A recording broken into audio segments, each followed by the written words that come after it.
I'm Director of Client Services at Pina Labs. Today, I'll be interviewing Brian Orm, President of Sawtooth Software. Thank you for joining us today. Welcome. It's good to be here. Thank you. Can we start with a brief introduction about you and Sawtooth? Yes. Sawtooth Software has been around since 1983, so we have 32 years in business. We are primarily known for our emphasis on discrete choice or conjoint analysis, also best-worst scaling, but we do traditional survey tools for web and device interviewing. Great, thank you. I will start with discussing automation. As you know, automation and self-service is becoming increasingly important at all stages of research process. Do you have any survey templates set up so that people who are new to research can simply enter a few brand names and few price points and software does everything else? Do you have any plans to build something like this? One of the reasons we've been so successful, particularly in the advanced methodologies like conjoint analysis and maximum difference scaling, also known as best-worst, is that our software provides essentially templates for people to type in their attribute or their item lists. And our software has kind of predefined ways that the questions look that you can modify but are set pretty well the way they are with questioning, with question text. And we've made it really so easy in many ways to do conjoint analysis and these more advanced techniques that we've been accused of giving dynamite to maybes, making it too easy. So in that sense, yes, we do have a lot of templates that you can use as you get going, particularly in the advanced analytics, discrete choice, conjoint space. Great. I believe you have what-if simulators as well. That can be a good solution for, I believe, like for a more in-depth analysis, correct? Yeah, the what-if simulators allow those who receive the data, such as managers, to be able to go in and specify product scenarios and say, well, what if we create our product like this and our competitors are like this? What would then we expect to have happen? Now, what happens if we change something slightly? Press the button again. Now what do we see in terms of where the votes or the share of preference gravitates for the sample? What products do they like given those scenarios? Okay, so what about consultants who will help actually clients do the data analysis and prepare reports if they have not done any before? Do you offer that? Yeah, one of the things we're best known for is our technical support team. They're highly trained. They're very sharp on this stuff. So when you contact them, they're very quick to help you out, give you advice, look at things that you've done, or show you red flags. So that's the free technical support that we offer. And if you need to go beyond the free technical support that's provided with the software, we have a small consulting division called Sawtooth Analytics, which for a fee will engage in consulting efforts. Mainly the role of Sawtooth Analytics is to support our customers who need a little bit of hand-holding beyond what the free technical support can do. So basically, any additional help can be provided by Sawtooth Analytics team. That's great. Yeah. So now I would like to talk about some quality-related questions.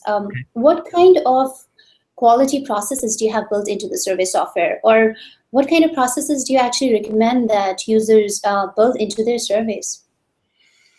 Well, in addition to the standard types of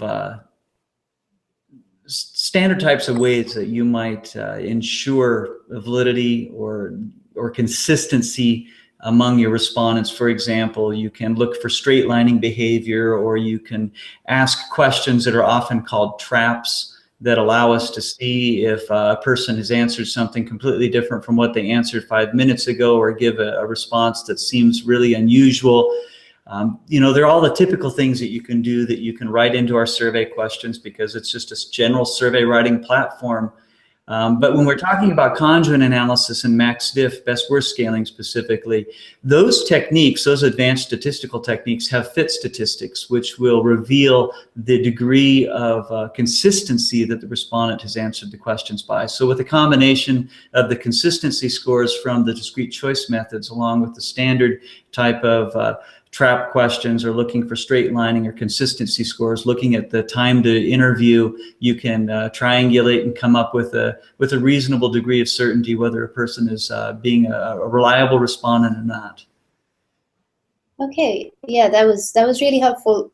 What about screen captures? Like sometimes clients are also worried about that survey respondents will take screen captures of their new concepts, even though they have been told not to. How do you handle this problem, and what do you recommend clients should do?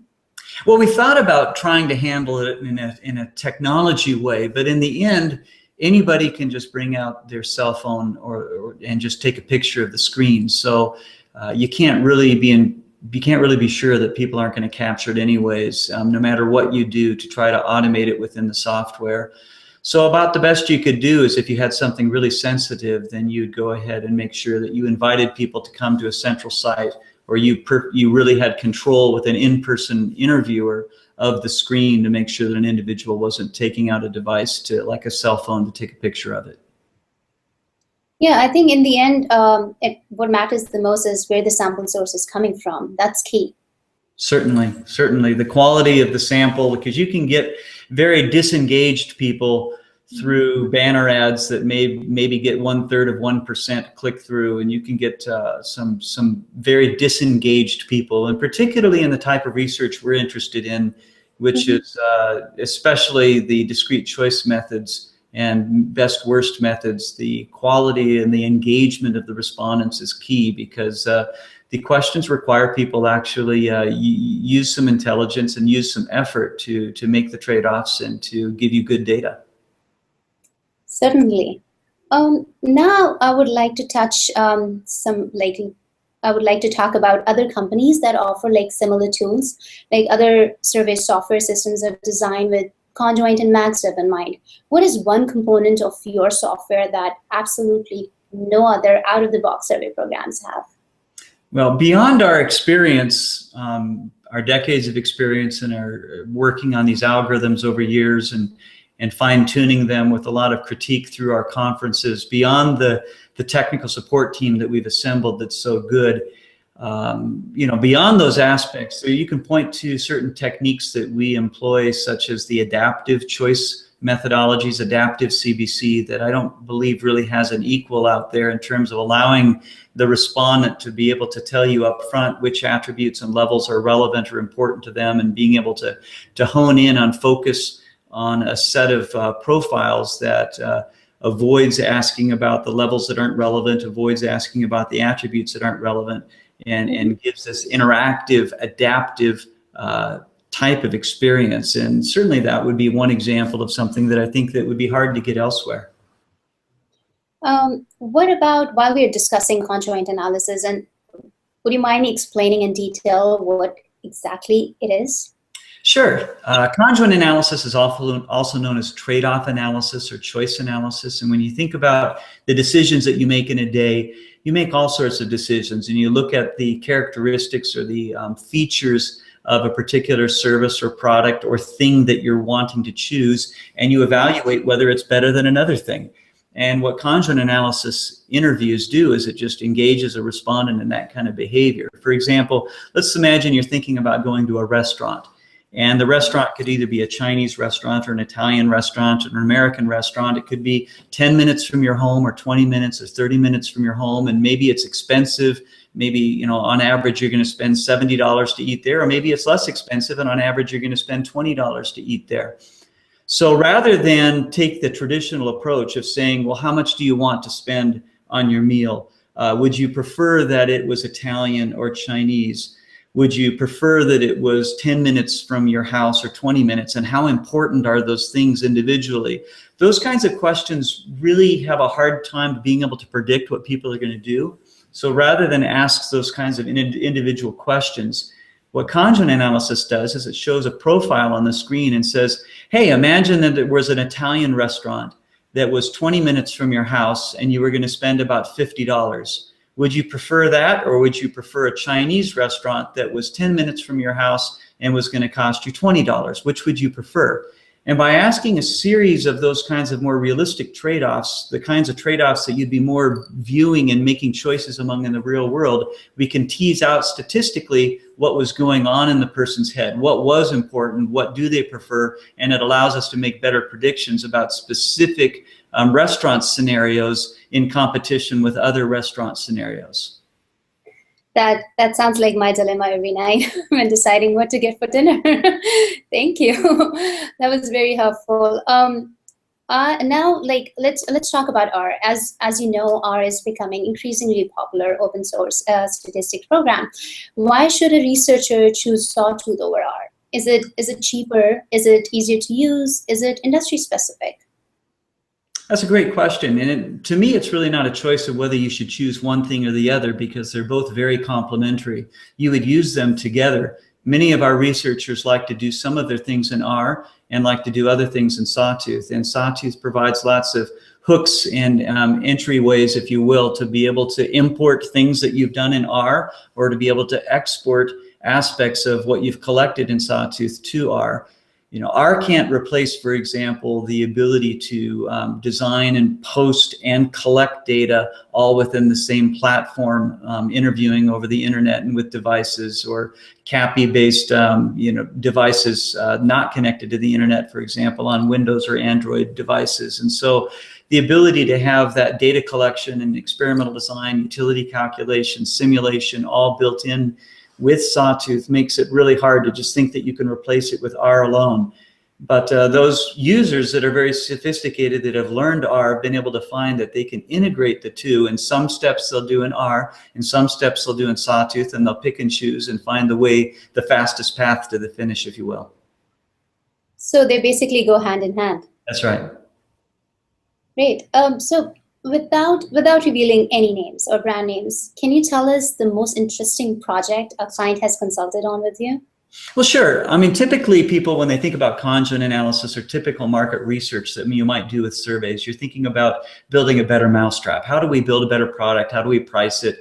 How do we position it with respect to our competitors? And certainly a bulk of what we do in market research involves that. But some of my favorite projects are, for example, how discrete choice methods, conjoint analysis, is catching on to improve healthcare across the world, whether it be cancer treatment, or one of my favorites, least recently, has been the work that Margaret Kruk from Columbia University has been doing in Africa. She's been using conjoint analysis to interview people in Tanzania, women specifically, regarding their preferences for getting prenatal treatment and services through government-run healthcare facilities, where they're not being utilized as much as they should be. And the government's trying to figure out a way to get these women who traditionally have not come to healthcare facilities to come out of their rural areas and to get better healthcare. Yeah, thank you for sharing that. I can see how a project like this can be very close to your heart, and it makes you feel.